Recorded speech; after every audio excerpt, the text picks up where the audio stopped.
জয় হিন্দ আমার বন্ধুরা। Math question এত কঠিন হওয়া সত্ত্বেও কোথা থেকে কমন এলো, এটা দেখার আগে আমার দুটো কথা। আসন্ন কলকাতা পুলিশ এক্সামে তোমরা ভেবে নিচ্ছ যে এই কোশ্চেনটা দেখে যে কি রকম কোশ্চেন আসতে পারে, তোমাদের কি রকমভাবে ম্যাথ করতে হতে পারে। এক তরফা একটা প্র্যাকটিস সেট কিনে নিলাম, প্র্যাকটিস সেট কিনে নিয়ে ম্যাথ ম্যাথ করতে আরম্ভ করে দিলাম, মুখস্থ করে নিলাম। এরমভাবে ম্যাথ করলে হবে না। বারবার বলছি, এই কোশ্চেনটা তার বড় প্রুফ। আমি তোমাদের বলেছিলাম যে দেখো এই বইটা থেকে কিন্তু কমন আসে কোশ্চেন, এই বইটা যদি কমপ্লিট করতে পারো আর কিন্তু ম্যাথের কোনো রকম সমস্যা হবে না। প্র্যাকটিস করা মানে মুখস্থ করা নয়, তোমাদের বারবার বলেছিলাম প্র্যাকটিস করা মানে মুখস্থ করা নয়। আর এই সমস্যাটাই সবাই কিন্তু পড়েছে, বারবার করে বলছি এই সমস্যাটাই সবাই পড়েছে। এই কোশ্চেনে যা ম্যাথ দেওয়া ছিল তার থেকেও কঠিন ম্যাথ কিন্তু এই বইটাতে দেওয়া আছে। আমি বারবার করে কেন বলেছিলাম যে তোমাদের বারবার করে ম্যাথ প্র্যাকটিস করতে। প্র্যাকটিস করা মানে কি, তোমাকে বারবার বারবার করে এমন করে দিতে হবে যে যে ম্যাথটা একটা সাধারণ ছেলে বা একটা ভালো ছেলে, যে ম্যাথটা তোমার 2 মিনিট সময় লাগে সেই ম্যাথটাকে তোমাকে 30 সেকেন্ডের কম সময় বার করতে হবে। এতটাই তোমাদের ম্যাথ প্র্যাকটিস করতে হবে। প্র্যাকটিস করা এই মানে নয় যে 5 মিনিট ধরে একটা ম্যাথকে আমি বার করছি। কথাগুলো একটুখানি কঠিন হলেও তোমাদের কাছে যারা যারা মনে করেছো তারা কিন্তু সত্যি সত্যি সত্যি সত্যি কতটা যে সত্যি এটা, সেটা তোমরা ভালো করে বুঝছো। কারণ ক্যালকুলেশন, ম্যাথ ঠিক করতে গেলে তোমাদের কিন্তু ক্যালকুলেশন ভালো রাখতেই হবে। বারবার করে যোগ বিয়োগ গুণ ভাগ, এটা তোমাদের বারবার করে ক্যালকুলেশন করতেই হবে। এই ক্যালকুলেশনের জন্য অনেক ম্যাথ কিন্তু তাড়াতাড়ির মধ্যে করে উঠতে পারি না, কাটাকুটির জন্য ম্যাথ করে উঠতে পারি না, মান নির্ণয় করতে পারি না। আমি বারবার করে বলেছিলাম, যদি আমার ভিডিও যদি যারা দেখেছে, যারা দেখেছে তাদেরকে বলেছিলাম যে দেখো বীজগণিত মানে একটা টপিক বলে দিয়েছিলাম যে এই টপিকের কিন্তু কোশ্চেন আসবে। বীজগণিতের কিন্তু তোমাদের এইগুলো মুখস্থ রাখতে হবে, বীজগণিত থেকে কোশ্চেন দিচ্ছে। হুবহু কিন্তু কোশ্চেন তুলেছে, অনেক কোশ্চেন কিন্তু তুলেছে এই বই থেকে। কিন্তু তারপরেও বলছি যে তোমরা যদি ম্যাথ প্র্যাকটিস করো, কখনো তো দেবে না যে তোমার নাম কি, আমার নাম কি। আমার নাম তো দেবে না, তোমাকে একটুখানি ঘুরিয়ে দিতে পারে। ঠিক আছে, যে তোমার বাবার ছেলের নাম কি, তোমার বাবার একমাত্র ছেলের নাম কি, তোমার নাম নিশ্চয়ই জিজ্ঞাসা করবে না। তাই আমি বারবার করে বলছি যে এই যে কোশ্চেন এসছে, এই কোশ্চেনের থেকেও হার্ড ম্যাথ কিন্তু এখানে আছে। তোমাদের ফেসেছো কোথায় জানো? তোমরা কি করেছো, সোজা ধরেছো সহজ সহজ কোশ্চেনগুলো করে চলে গেছো। প্র্যাকটিস দাদা আমার হয়ে গেছে, দাদা আমি বইটা তোলা হয়ে গেছে, কোথায় তো কমন পাইনি দাদা, শক্ত কোশ্চেন, কঠিন শক্ত এসছে। কোশ্চেন কিন্তু কঠিন এসছে, বারবার করে বলছি। কিন্তু বারবার যদি করে তুমি প্র্যাকটিস করতে, প্র্যাকটিসের মানে প্র্যাকটিসের কখনো ফল জিরো হতে পারে না, কখনো হতে পারে না। তাই একদম ঘাবড়ে না গিয়ে যদি ম্যাথগুলো বার করে আসতে পারতে, একদম সময় একটু বেশি লেগেছে, একটুখানি সময় সাপেক্ষ, সেটার জন্য হার্ড হতে পারে, কিন্তু একদম কঠিন নয়, আমি একদম পারবোই না। বুঝেছো? তাই অনেক কিছু বেশি বলা হয়ে গেল তোমাদের মনে হয়। তোমার যদি বেশি বলে ফেলি তাহলে আমাকে ক্ষমা করে দিও। আর তোমাদের দেখিয়ে দিতে পারি যে সেম টু সেম টপিকের মধ্যে কিরকম কোশ্চেন তোমাদের এই বইটা থেকে তুলেছে। হ্যাঁ, বেশিরভাগটাই তুলেছে এই বইটা থেকেই, মানে এই বইটার যে পারিভাষিক, দেখো যে কোনো ম্যাথ বই থেকেই কিন্তু তোলে। আমি বলেছিলাম যে কোনো ম্যাথ বই প্র্যাকটিস করো, যে কোনো ম্যাথ বই প্র্যাকটিস করো, তার মধ্যে একটা হচ্ছে সুবিধাস। যে সমস্ত পরীক্ষার্থীরা আগামী যারা কলকাতা পুলিশে পেয়েছে এবং বেঙ্গল পুলিশেও পেয়েছে, তাই দুটো বই বেশি পড়েছে, সেটা হচ্ছে চঞ্চল ঘোষ আর সুবির দাস। আর সব থেকে বেশি প্রেফার করেছে কিন্তু সুবির দাস। কেন বলেছে তোমরা এখন বুঝতে পারছো না, তোমরা যদি পড়তে একটা টাইম বুঝতে পারবে সুবির দাস কেন ইম্পর্টেন্ট ম্যাথ বুকের জন্য। তাই তোমাদের বারবার বলা সত্ত্বেও তোমরা যদি ভালো করে না পড়ো, তাই আমি তো তোমাদের দেখিয়ে দিচ্ছি। দেখে নাও, কনসেপ্ট যদি ক্লিয়ার রাখো না, যে কোনো ম্যাথ কিন্তু বেরোবে, কোনো রকম ভাবে আটকাবে না। বারবার বলছি কনসেপ্ট তুমি ক্লিয়ার রাখবে। একদম মানে ধরলাম পড়লাম, শুধু অপশন পর্যন্ত পুরো মুখস্থ করে নিলাম, এটা কোনোদিন ম্যাথে পড়তে প্রযোজ্য হয় না, কোনোদিনও প্রযোজ্য হয় না। তাই কনসেপ্ট তোমাকে ক্লিয়ার করতেই হবে। যারা মুখস্থ করছো তাদের, যারা পারছো না, যারা আপকামিং কলকাতা পুলিশের পরীক্ষা দেবে, তাদের জন্য হাত জোর করে প্রার্থনা করছি যে কনসেপ্ট কিন্তু ক্লিয়ার করো, ম্যাথে কিন্তু কনসেপ্ট ক্লিয়ার করো। আর যারা ম্যাথ একদমই পারো না, তারা নামতা থেকে শুরু করো। হ্যাঁ, লজ্জা লাগলেও কিন্তু নামতা 1 থেকে 20 পর্যন্ত তোমাকে মুখস্থ রাখতেই হবে ভাই। দেখো তোমাদের যে ১ নম্বরের এই কোশ্চেনের ১ নম্বরের যে কোশ্চেনটা এসেছিল যে কোনো টাকার বাৎসরিক 20% চক্রবৃদ্ধি সুদের হারে ২ বছরের সুদ এত টাকা হলে ওই টাকার উপর 12% 12% হলে 3 বছরের সরল সুদ কত? দেখো ওই টাকাটার উপর বলেছে। দেখো ভালো করে একটা জিনিস দেখো। দেখো এই কোশ্চেনটা। কোথায় গেল কোশ্চেনটা? এই কোশ্চেনটা দেখো। কোনো আসলের 20% হারে ২ বছরের চক্রবৃদ্ধি সুদ এত টাকা হলে সরল সুদ কত টাকা? দেখো তোমাকে এটা তো প্রিন্সিপাল বার করতে হবে। যারা যারা পড়াশোনা করেছে তারা তো মুখস্থ না করে যদি প্রিন্সিপালটা বার করে নেয়, প্রিন্সিপালটা দেখো সেমই কোশ্চেন কিন্তু সরল সুদ কত টাকা চাইছে, এটা চক্রবৃদ্ধি সুদ দিয়েছে, সরল সুদ চাইছে, এটাও চক্রবৃদ্ধি সুদ দিয়েছে, সরল সুদ দিয়েছে। এটা যেহেতু আলাদা পার্সেন্ট বার করতে বলেছে আর কিছু না। কিন্তু এটা ডাইরেক্ট প্রিন্সিপাল বার করতে বলেছে। প্রিন্সিপাল মানে সরল সুদই বার করতে হবে। এটাও যেমন প্রিন্সিপাল তোমাকে আগে বার করতে হবে, এটাও প্রিন্সিপাল বার করে সরল সুদ বার করতে হবে। এটাও সেম। শুধু এখানে 12% হারে 3 বছর দিয়েছে। এইগুলোই তো তোমাদের ছোটখাটো জিনিস তোমাকে মাথায় রাখতে হবে। দেখো, দেখো একটা কোশ্চেন, এই কোশ্চেনটা তো হুবহু একদম হুবহু তুলেছে। কোনো রকম এদিক ওদিক না করে এই কোশ্চেনটা পুরো হুবহু তুলেছে। দেখো কোশ্চেনটা 2a = 3b = 4c হয়। a is to b is to c কত? এই দেখো কোশ্চেনটা ভালো করে দেখো। পুরো একদম মার্ক করে দেয়া আছে। 2A 3B 4C হলে ABC এর মান কত? একদম পুরো উত্তর সময় যেটা হচ্ছে WBCS মেইন, যেটা 2014 2016 তে এসেছিল। প্রিভিয়াস ইয়ারে তোমাকে CGL থেকে আরম্ভ করে WBCS থেকে সমস্ত তোমাকে ক্লিয়ার করে রাখতে হবে এবং তোমাকে জানিয়ে রাখতে হবে। এটা যদি অন্য দিত, এই বইটা থেকে যদি অন্য দিত, তুমি যদি শিখে রাখতে, ঠিক আছে? শেখা জিনিসটা তুমি যদি শিখে রাখো তাহলে কোনো অসুবিধা হবে না। বার্ষিক সরল-সুদ থেকে একটা কোয়েশ্চেন এসেছিল। বার্ষিক সরল-সুদের হারে শতকরা কত হলে ওই হারে কোনো টাকার 10 বছর সুদ ও টাকার এত অংশ হবে? মানে 5 ভাগের 2 ভাগ হবে। দেখো সেম কোয়েশ্চেন তুমি দেখতে পাও, এই দেখো। বার্ষিক কত বছর হারে 6 বছরের সুদ আসলের এত অংশ হবে? তুমি দেখতে পাচ্ছ? এই কোয়েশ্চেনটা দেখো ভালো করে। ভাই মিথ্যা কথা বলি না ভাই। একটু দেখো ভালো করে। ঠিক আছে? এইজন্য বলি তোমাদের। দেখো সেম কোশ্চেন, কিন্তু এই কোশ্চেনটা তোমাদের বোঝার জন্য একটু ঘুরিয়ে দিয়েছে। মানে তোমাকে তো একটুখানি বুঝতে হবে কি বার করতে বলেছে। মেইন হচ্ছে কি বার করতে বলেছে। কোশ্চেন ঘোরা যাই হোক, তোমাকে কি সময় কি করতে বলেছে সেটা তোমাকে দেখতে হবে। দেখো দুটো গাড়ি A, B একই সময়ে একই স্থান থেকে বিপরীত দিকে যাত্রা করে। A উত্তর দিকে, B দক্ষিণ দিকে। A এবং B এর গতিবেগ হচ্ছে 34.5 কিমি প্রতি ঘন্টা এবং B এর গতিবেগ হচ্ছে 41.5 কিমি ঘন্টা হলে। তবে কত ঘন্টা পরে তারা পরস্পরের থেকে এত কিমি দূরে থাকবে? দেখো এই কোশ্চেনটা দেখো এই কোশ্চেনটার মতো তুমি দেখতে পাচ্ছ কি? দেখো দুটো স্থানের মধ্যে দূরত্ব। এখানে দূরত্ব বলে দিয়েছে।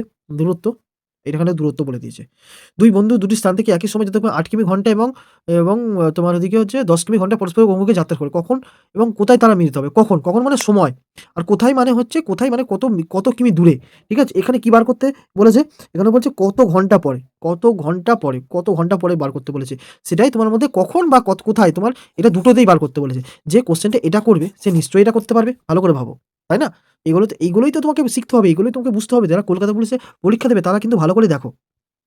এই অঙ্কটা একটা গড় থেকে অঙ্ক। একটি শ্রেণীর 24 জন বালকের বয়সের গড় হচ্ছে 11 বছর। যখন তাদের শিক্ষকের গড় বয়স হয় তখন গড় বয়স হয় 1 বছর বেড়ে যায়। ঠিক আছে? শিক্ষকের বয়স কত? দেখো এই কোয়েশ্চেনটা দেখো। দেখো 14 জন বালিকা ও তাদের শিক্ষকের বয়স হচ্ছে 15 বছর। যদি শিক্ষকের বয়স বাদ দেওয়া হয় তাদের গড় বয়স 1 বছর কমে যায়। ঠিক আছে? এখানে 1 বছর বেড়ে যায়, এখানে বাড়ারটা দেয়া আছে আর এখানে বলেছে কমারটা দেয়া আছে। যদি বাদ দেওয়া হয় আর এখানে শিক্ষকের বয়স যোগ করা হয়। যে যোগ পারে সে অবশ্যই বিয়োগ পারবে। কারণ সে যোগ বিয়োগ না করলে তো অঙ্ক কেন করছে, তাই না? তো এটা তো পারা উচিত স্বাভাবিক। শিক্ষকের বয়স কত? এখানেও চেয়েছে যে শিক্ষকের বয়স কত? এর থেকে আর কি কমন থাকে ভাই? এর থেকে আর যদি শক্ত বলো আর কিছু বলার নেই। অনেকের এই চ্যাপ্টারটাতে মাথা ঘুরে গেছে। ভাই এই অঙ্কটা ভাই কি কোথা থেকে এলো? এই অঙ্কটা কোথা থেকে দিয়েছে? এই অঙ্কটা কি করব না করব? তাই বলছি এই বই থেকেই দিয়েছে বাবু। ঠিক আছে? এদিক ওদিক থেকে দেয়নি। তুমি দেখো ভালো করে। কোশ্চেনটা ভালো করে দেখো। কোশ্চেনটা অনেকেই ঘাবড়ে গেছো। এই দেখো কোশ্চেন দেখবে? এই দেখো। ঠিক আছে? এখানে যেহেতু ৪ দেয়া আছে, ওটা এখানে কত দেয়া আছে? ভালো করে দেখো। এখানেও ১০ দেয়া আছে। ঠিক আছে? শর্টকাটে ট্রিকও দেয়া আছে এখানে দেখো। শর্টকাটে এখানে ট্রিকও দেয়া আছে তোমাদের। বারবার করে বলছে যে কি করে শর্টকাটে মানে এখানে ভালো করে বার করতে হবে ৪৫ এরটা। এখানে সমস্তটা দেয়া আছে। একটুখানি বুঝতে হবে, একটুখানি মুখস্থ করতে হবে। ঠিক আছে? এটা সূচকের অঙ্ক যেহেতু। নেক্সট কোয়েশ্চেন যেটা সেটা সরল থেকে একদম সরল দিয়েছে। এটা তো সোজা কোয়েশ্চেন ছিল, কিন্তু একটুখানি ক্যালকুলেশন মানে একটু বার করতে হবে। এই দেখো তোমার দেখো এরকম যদি সেম টু সেম যদি পাও, আর কিছু বলার আছে? দেখো 34 এরটা দেখো। দেখো ভালো করে। দেখতে পাচ্ছ? এখানেও যোগ বার করতে বলেছে, ওখানে মাইনাস বার করতে বলেছে। কিছুই না, এখানে যোগ করেছে। জাস্ট ভাগ করেছে, এটাতেও ভাগ আছে। যদি সেটাও না হয়, তুমি এটাও দেখতে পারো। এখান দিয়ে মাইনাস আছে, তারপর ভাগ আছে। এইগুলো তোমাকে তো ভালো করে মানে মুখস্থ না করে এগুলো তো বার করা শিখতে হবে তোমায়। যে সবথেকে আমার বেশি টাফ লাগতো মানে হচ্ছে পাটিগণিতের সময় দূরত্ব বা ট্রেনের অঙ্কগুলো। আমি ট্রেনের অঙ্কগুলো থেকে দেখো ৯০ কিমি ঘন্টা বেগে ধাবমান একটি ট্রেন তার দৈর্ঘ্যের দ্বিগুণ একটি প্ল্যাটফর্মকে ৩৬ সেকেন্ডে অতিক্রম করে। প্ল্যাটফর্মটির দৈর্ঘ্য কত মিটার? দেখো এই কোশ্চেনটা দেখো, এই দেখো। ৯০ কিমি ঘন্টা বেগে একটি ধাবমান একটি ট্রেন ১ মিনিটে একটি প্ল্যাটফর্মকে অতিক্রম করে। ট্রেন এবং প্ল্যাটফর্মের দৈর্ঘ্য সমান হলে ট্রেনটির দৈর্ঘ্য কত হলো? দেখো ট্রেন ও দৈর্ঘ্য হচ্ছে সমান ভেবে নিয়েছে। এটা হচ্ছে দেখো একই রকম পুরো সেম টু সেম কোশ্চেন, কিন্তু দৈর্ঘ্যে দ্বিগুণ বলেছে। একটি ট্রেন তার দৈর্ঘ্যের দ্বিগুণ একটি প্ল্যাটফর্মকে। দৈর্ঘ্যের দ্বিগুণ মানে তার হাফ হবে। হাফটা বার করে নিতে হবে। সেটাই হচ্ছে কোশ্চেন। এই কোশ্চেনগুলো তোমাকে যদি একটুখানি ডিটেইলসে যদি না পড়ো, মানে হচ্ছে একটু কনসেপ্ট যদি ক্লিয়ার না করো, কখনোই তুমি পার করতে পারবে না। তাই দেখো একটুখানি সেম টু সেম কিন্তু কোশ্চেন আছে। কোশ্চেনের মধ্যে একটু ভেরিয়েন্ট দিয়েছে। যেটা আপকামিং পরীক্ষাগুলোতেও দেবে। ঠিক আছে? বারবার বলেছিলাম যে পরিমিতি, ত্রিকোণমিতি থেকে আমাকে অনেক জিজ্ঞাসা করছিল, "পরিমিতি দাদা কটা আসবে? ত্রিকোণমিতি কটা আসবে?" দেখো আমি বলেছি তো ত্রিকোণমিতি, পরিমিতি অতটা কিন্তু দেয় না। কিন্তু যদি তুমি পড়ো তাহলে আয়তক্ষেত্র, ত্রিভুজ আর বর্গক্ষেত্র এগুলো পড়ো আরকি। নরমালি পড়ো। একদমই নরমাল করো। সেই নরমাল থেকেই কোয়েশ্চেন দিয়েছে। কোনো আয়তকার জমির দৈর্ঘ্য প্রস্থর অনুপাত হচ্ছে 6:5। ঠিক আছে? যদি জমিটির প্রস্থ দৈর্ঘ্যের তুলনায় 34 মিটার কম হয়, মানে ১ ইকুয়াল টু হচ্ছে 34। দেখো ৬ আর ৫ যদি মাইনাস করো ১ হয়। এটা মুখে হচ্ছে 34। তাহলে 34 কে ৫ গুণ করো আর 34 কে ৬ গুণ করো। যেটা হচ্ছে পুরো প্রপার পেয়ে গেলে, ঠিক আছে? প্রপার অনুপাতটা পেয়ে গেলে, মানে প্রপার মাপটা তুমি পেয়ে গেলে আরকি। মানে এদিকে হচ্ছে তাহলে ওই আয়তাকার জমিটির পরিসীমা কত? নরমাল পরিসীমা বার করো। দেখো এখানেই তো দেয়া আছে দেখো। দেখো যে কোনো আয়তাকার দৈর্ঘ্য হচ্ছে 10 সেমি, প্রস্থ আর 6 সেমি হলে মানে প্রস্থ আর হচ্ছে 10 সেমি দৈর্ঘ্য হলে তার পরিসীমা কত? নরমাল বার করতে বলেছে। যেটা তোমাকে একটুখানি কোশ্চেনের পরীক্ষায় বসে তোমাকে যেটা বার করতে হবে। কি করতে হবে? 34/5 আর 34/6 করলেই তুমি প্রপার যে মাপটা সেটা পেয়ে যাচ্ছ। তার পরিসীমা বার করার সূত্রটা এখানেই আছে। নরমাল, আমি তো নরমাল মনে রাখতে বলেছিলাম। সূত্রগুলো মনে রাখতে বলেছিলাম, আর কিছু না। কোশ্চেন, এই একটা কোশ্চেন, এই কোশ্চেনটা কিন্তু একটুখানি ডিপ্লোম্যাটিক, অনেক রকমভাবে বার করা যায়। এটা মানে তোমার অ্যালিগেশন পদ্ধতিতেও বার করা যায়, বা আমি যে পদ্ধতিটা দেখাচ্ছি সেটাতেও বার করা যায়। একটি পরীক্ষায় 25টি এমসিকিউ আছে, প্রতিটি সঠিক উত্তরের জন্য 4 নম্বর বাদ দেওয়া হয়। তাই প্রতিটি ভুলের জন্য 1 নম্বর করে কাটা হয়। যদি কোনো পরীক্ষার্থী 74 নাম্বার পায়, তবে সে কটি উত্তর দেয়নি? সে কটি উত্তর দিয়েছে যদি পড়ে থাকে, বাদবাকিটা হচ্ছে সেটা কত উত্তর দেয়নি। তাই এইটাই ভালো করে দেখো, ওই কোশ্চেনটা দেওয়া আছে, কোনো পরীক্ষায় সঠিক উত্তরের জন্য 4 নম্বর পাওয়া যায়। এখানেও দেখো লেখা আছে যে 4 নম্বর দেওয়া হয়। এখানেও দেওয়া আছে দেখো 4 নম্বর দেওয়া হয়, প্রতিটি ভুলের জন্য 1 নম্বর কাটা হয়। এখানেও দেওয়া আছে প্রতিটি ভুলের জন্য 1 নম্বর অতিরিক্ত কাটা হয়। এখানে যেটা দেওয়া আছে, এক ছাত্র 75টি আ এক ছাত্র 75টি উত্তর করে, ঠিক আছে? 75টি উত্তর করে, 75টির উত্তর। মানে 25টা দেওয়া আছে, এখানে 75টি দেওয়া আছে, ঠিক আছে? 125 নম্বর পেল। এখানে কত নম্বর পেয়েছে? 74 নম্বর পায়। সে কটি উত্তর মানে সঠিক করেছে। আর এখানে বলেছে কটি উত্তর বলতে উত্তর দেয়নি, মানে উত্তর দিতে পারেনি। মানে ভুল করেছে আরকি। ঠিক আছে? সঠিক মানে ভুল করেছে। সেটাই বার করতে বলেছে। এটাও তো এখানে সেম তো, দেখো না, দেখে নাও একটুখানি। দেখো এই কোশ্চেনটা হচ্ছে একটা ইয়ে থেকে দিয়েছিল, মানে তোমার অংশীদারি কারবার থেকে দিয়েছিল। এই কোশ্চেনটা দেখো, যদি নরমাল ১ নাম্বারের কোশ্চেনটা দেখি, ঠিক আছে? নরমালি কি হয়? তো প্রতি মাসে যদি ১২ মাস দিয়ে যদি গুণ করে ১ বছর পায়, সেখানে এটা ৪ মাস বাদে বলেছে। সি নিয়োগ করেছে, ঠিক আছে? এখানে কোনো বাদ বলেনি। বা এই কোশ্চেনগুলো যখনই তুমি দেখবে, এই কোশ্চেনটা দেখো এখানেই একটা কথা বলছে। ৫ মাস বাদে, ৫ মাসের জন্য বা ৫ মাস বাদে, এগুলো আলাদা করে প্রকাশ করেছে। সেই কোশ্চেনে দেখো সি কত টাকা পাবে, ওখানেও সি কত টাকা পাবে, কত টাকা বিনিয়োগ করেছিল, মোট লাভ কত হয়েছিল, সমস্তটাই দেয়া আছে হুবহু। এর থেকে আর কি কমন লাগবে? একজন বিক্রেতা তার বিক্রয়যোগ্য সামগ্রীর ক্রয়মূল্য বর্ধিত হার নির্দিষ্ট করে বিক্রয় করার সময় নির্দিষ্ট 15% ছাড় দেয়। বিক্রেতার শতকরা লাভ ক্ষতি। এটা লাভ ক্ষতির মধ্যে একটুখানি টাইপটা ঘুরিয়ে দেওয়া আছে। সেটাও তোমার যদি বলো যে বইটায় দেয়া আছে, ঠিক আছে? এই কোশ্চেনটাও দেখো, যদি এই কোশ্চেনটা যদি করতে পেরেছে।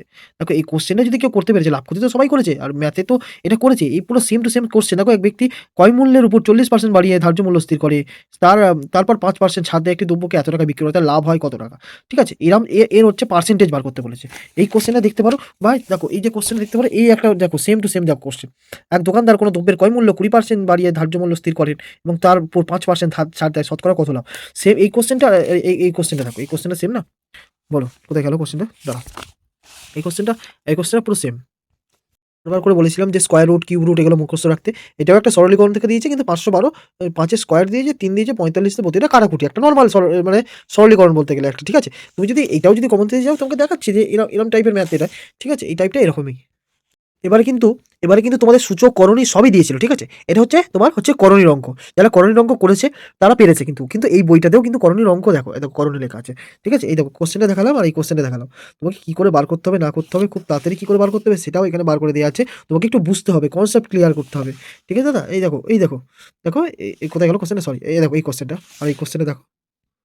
ছিল, সেটাই হচ্ছে এটা অনুপাত সমানুপাত থেকে একটা কোশ্চেন এসেছিল, ৫ টি সংখ্যা অবরত অনুপাত হচ্ছে চতুর্থ পঞ্চম সংখ্যাটা ৫৪, ১৬২। এটা সহজ কোশ্চেন ছিল। যারা বার করতে পারে ইজি বার করতে পারবে। দেখো এই কোশ্চেনটায় মানে তোমাকে লাস্টের যেটা বার করতে মানে ফার্স্টের গুলো বার করতে বলেছে, এটাই তোমার লাস্টে বার করতে বলেছে হচ্ছে এই কোশ্চেনটাতে। দেখো, ৫ টি কমিক সংখ্যার অনুপাত 2:4 হলে পঞ্চমটি কত?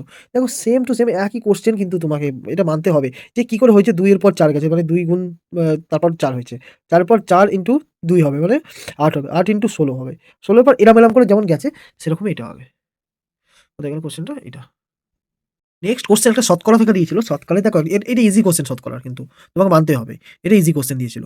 জাস্ট তোমাকে ক্যালকুলেশন যদি ভালো করে জানো, এই যে ইজি কোশ্চেন শতকরার দেখো, ৭০০ ১২০% ভাগ হচ্ছে ২৫ - ১৬ ইকুয়াল টু হচ্ছে ১২৪০ এর কত পার্সেন্ট? ৩১ ভাগ ৩১।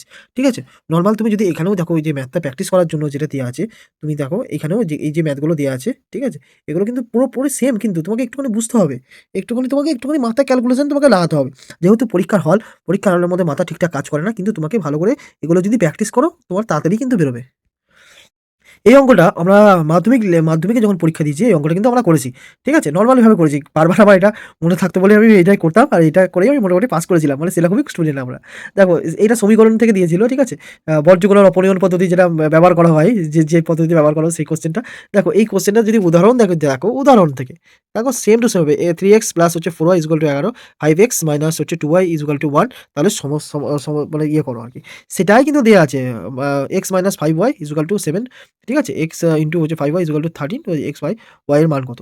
স্বাভাবিকভাবে তুমি দেখো না, এগুলো পুরো ডিটেলসে তোমার দেওয়া আছে, এর থেকে ভালো সুবিধা আর কোথা থেকে, শুধু শুধু পড়াশোনা করো আর কিছু না। বলছিলাম যে বীজগণিতের যে সূত্র প্রয়োগের যে সূত্রটা আছে তুমি বারবার মনে রাখবে যে এ মাইনাস হোল কিউব, ঠিক আছে, এ মাইনাস বি হোল কিউবের যে ফর্মুলাটা আছে এটাই পুট করলেই কিন্তু ঠিকঠাক করে বেরিয়ে যাবে, এর মানগুলো শুধু পুট করতে হবে, এগুলো তোমাকে তো ভালোভাবে জেনে রাখতেই হবে। মানে এই কোশ্চেনটা একই টপিক, ঠিক আছে, একই টপিক, যদি তুমি এটা যদি বার করতে পারো তাহলে এটা বার করতে পারবে, ঠিক আছে, কিছুই নেই, তুমি যদি এটা বার করতে পারো তাহলে এটা বার করতে পারবে। শেষ বলতে চাইছি যে একটি সংখ্যার 1/3, ঠিক আছে, অপেক্ষা 124 পিস, এটা সহজ অঙ্ক। এর থেকে শক্ত ম্যাথগুলো হচ্ছে এগুলো শক্ত যদি করে রাখো তাহলে সহজ তো ইজি বেরোবে না। তাই এগুলো করে রাখার একদম হচ্ছে বিকল্প হচ্ছে এই বই। আর সবার সব শেষে আমি বললাম যে সমস্ত কোশ্চেন প্রায় আমি দেখিয়ে দিলাম, ঠিক আছে, তারপর দেখিয়ে দিচ্ছি আছে কিনা এদিকে, না এদিকে সেরকম কিছু কোশ্চেন নেই।